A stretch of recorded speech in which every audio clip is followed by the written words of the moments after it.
If you're interested or involved in dressage breeding, unless you live under a rock as they say, you've heard of Secret. His sire, Szechuan, however you pronounce it, is a successful dressage horse. He showed up to Prix Saint-Georges, he's still showing out now. He was an even more popular breeding stallion for quite a few years. He is, however, now gelded to focus on his dressage career for his owner. Rumor is that he was a little bit too much stallion, when he went to shows. So Szechuan was a triple young horse world championship, scoring unbelievably well in his test. Big, impressive black stallion. He raked up to a couple of tens. I mean, that's a pretty high score. He's now an elite stallion with the Danish Warmblood Society, for example, because he sired so many good offspring. He is the sire of over 40 licensed sons, and his most popular and appreciated ones are Shufu, Szechuan's Donnerhall, Sky, So Perfect, So Unique.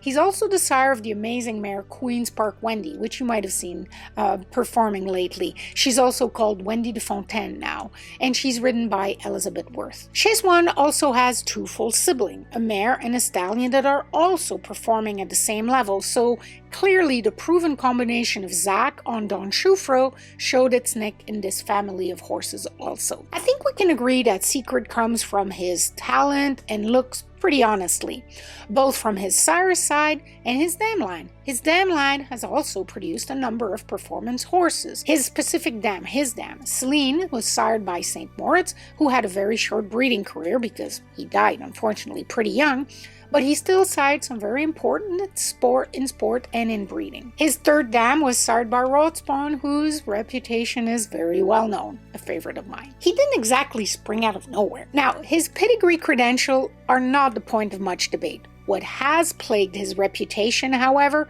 perhaps more than his absence from competition ring, is the weird way he was approved, and I will talk about that a bit later.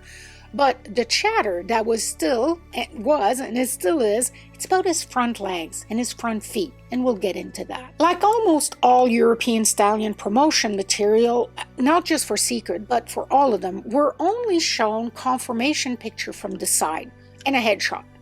It's the accepted way to look at the conformation of Warmblood, so it's not like they're trying to hide anything, it's just not part of the usual presentation to show picture of the front and the back for detail analysis. But for us, out here in North America, removed from seeing the animal in the flesh, it can be hard to see. But the point is, what is known and what has come to us as information is that Secret is less than straight, less than perfect in his front leg. And as we can see from this picture shared by Eurodressage, his hooves look somewhat uneven. However, with so many videos of him out there, it's not a surprise. It's actually obvious that he's not completely correct in front as he moves, but neither is he terrible.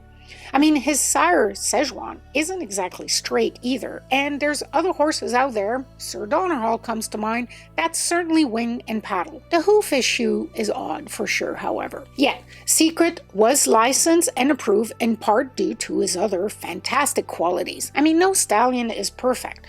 Remember that Jazz was terribly sickled hawk, and yet he was definitely chosen because he improved dressage breeding overall. The manner in which Secret was licensed, however, was a bit odd and probably fueled some of the rumor and suspicion about him that maybe something was wrong. Some of them persist to this day. Usually, licensing is at an open event where the public can come and see all part of the evaluation of the young stallion, discover new stars, and form an opinion of the stallions that are presented.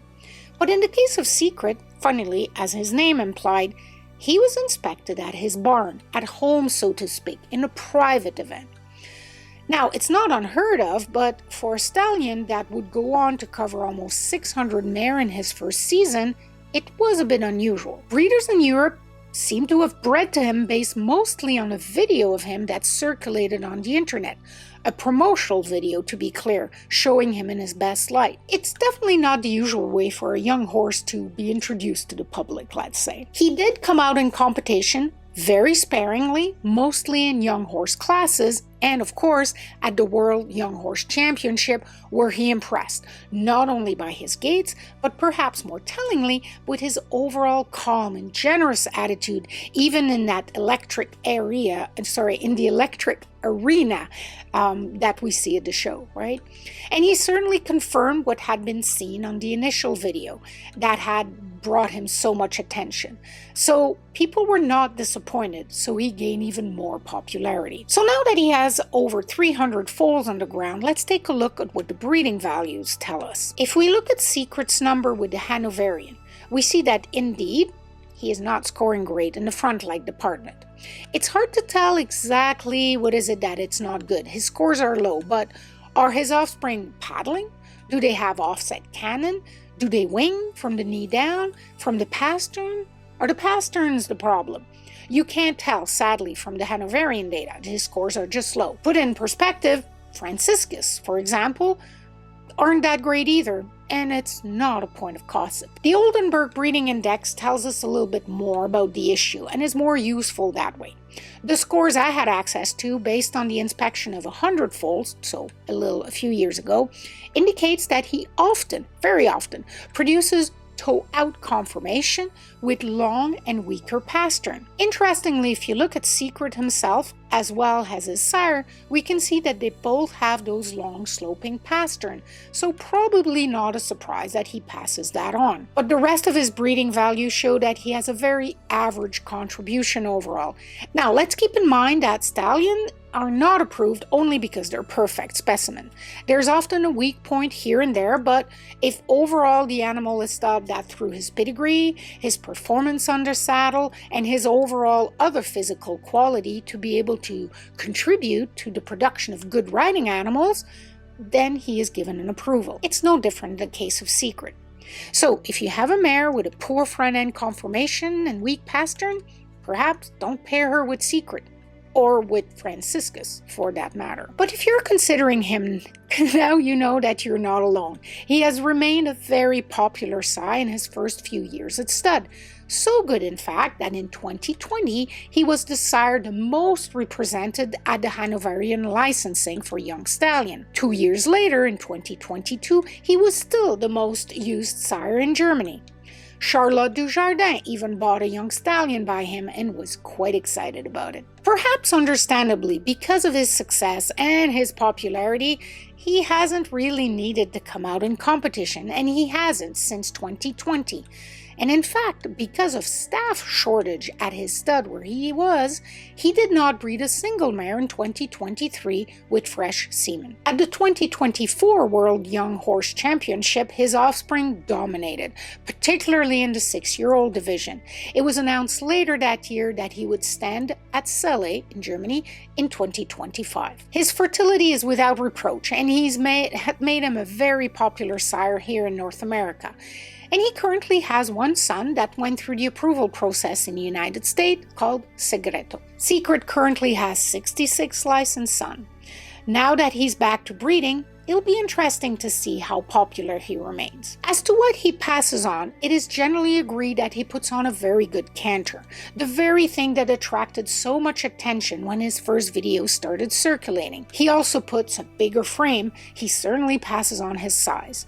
And a free shoulder. He seems to put a good neck and good neck placement also on his offspring. He's been bred to so many different types of mare that there's quite a bit of variation in what he produces. Physically, he might not be the most stamping stallion, and his foals are not born spectacular, but they tend to develop into very trainable horses as they mature. Really good trainability, rideability, good attitude, easy to train.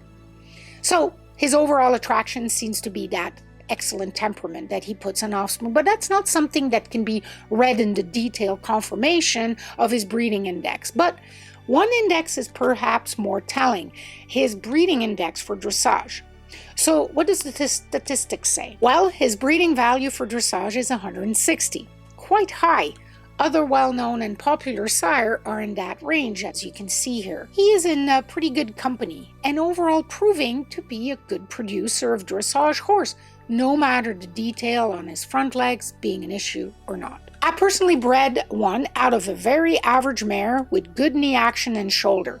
I didn't know the thing about his front leg at the time, and she has less than perfect front leg conformation. She overall is very dominant in what she throws. She really stamps herself, but her cold by secret is definitely correct in front, but has less knee action. It's hard to tell from those videos of him as he's growing, and he's still pretty much a youngster, but he is freer, more uphill, and a lighter mover overall than his dam. He has an excellent disposition and was very easy to handle from the start, confident, eager to learn and to please, and I've been told he's still like that to this day. Many other breeders report foals with good legs, better canter than their dam, and spectacular trainability. So when it comes down to riding and training, isn't that one of the most important measures if you're breeding horses for, people like me, amateurs?